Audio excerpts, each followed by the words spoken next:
Good afternoon, good evening, good night, good morning, wherever the heck you may be. Could be here. No, it's good afternoon. It might be a little snowy, somewhat snowy as well. It's kind of lightly snowing. I'd rather have it not snow, period, because I think we've got enough and I don't want to be shoveling anymore. Not this winter. We're done with it. So, let's start game one of the 1963 finals tonight. A little bit. So I'm within the next hour or two. So, yeah, you're going to find out who wins the 1963 Stanley Cup. You may end up finding out who wins the 1963 World Series, too. Dodgers and the Yankees. Second time the Dodgers end up in the World Series since moving to LA in 1958. They're in there in 59. They end up there in 63. And they end up in there a few more times while in Los Angeles. So, the Yankees and the Dodgers, I think, meet after this 3 more times, 77, 78, and 81. Amazing this whole rivalry has met in the regular season thanks to the Interleague, World Series play. It's been over 41 years now. Dodgers have a couple World Series since 1981, which includes 1981, there's 88 and 2020. So, yeah, game one I went from hockey to baseball, so 1963 between Toronto and Detroit. I think the 19th time they met there. Yeah, 63 was the 19th time they met in the playoffs. Figure that out. Previous 18 times, Toronto 9, Detroit 9. So, yeah, they played a lot. Especially when how good Detroit was. Toronto had a few good teams, and Montreal had a few good teams. Those three were always in the playoffs, except for like maybe 1 or 2 times. They missed once. And who else was in there? I think Boston was in there a fair bit. They pretty much held their own. Now they're in the period where they're just bad. And for a while, Chicago was, longest at time, Chicago was bad. But after they got Ted Lindsay and, who was it? Glenn Hall, yeah. Took him a couple seasons before they got pretty good. Stanley Cup in 61. Yeah, they were pretty decent. They have been pretty decent since then.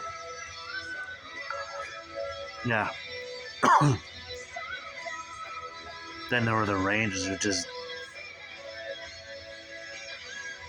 they don't make the playoffs, or when they do, they end up getting booted out of Madison Square Garden due to the circus. Yeah, that was a yearly gong show until Emile Francis became general manager and looked at that and thought, hey, he's really sad to talk. What can we do to still have the circus and yet still have a Rangers still play at home? Is like, so then some sort of synthetic covering. Yeah, some sort of covering to cover the ice and let the performers do their thing, and then when they're out for the day, have their give the ice a couple cleanings. Yeah, look, we can have a hockey game tonight. Why the hell did? Yeah, exactly. So I think that's how that happened. I might have to go to a better source, the hockey guy. Ask him about that, and so yeah, it's a video idea of see if he actually does something. So yesterday's Jeopardy clue. First category was pianos for $200. It's just plain old not double, just Jeopardy. Answer: the Smithsonian has one of this man's Yamaha KX88 keyboards marked with Braille stickers. The question was, who is Ray Charles? Boy, was I wrong. I thought it was Stevie Wonder. Totally forgotten that Ray Charles was also blind. Yeah, honest mistake. But if you got Ray Charles, you just earned $200. Today's Jeopardy answer category is pianos for $600. Answer: the Steinway on which John Lennon wrote this 1971 plea for peace was displayed outside a Texas prison before a 2007 execution. I repeat, the Steinway on which John Lennon wrote this 1971 plea for peace was displayed outside a Texas prison before a 2007 execution.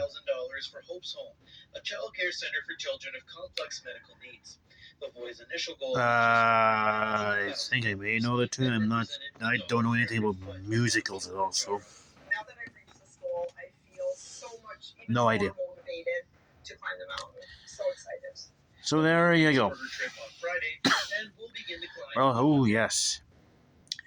And taking a quick look at sports. Softball Canada announced a little fun thing here. Fun little story.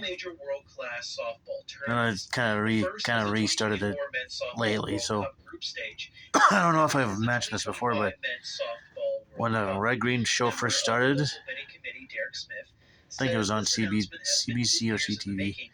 Yeah, whenever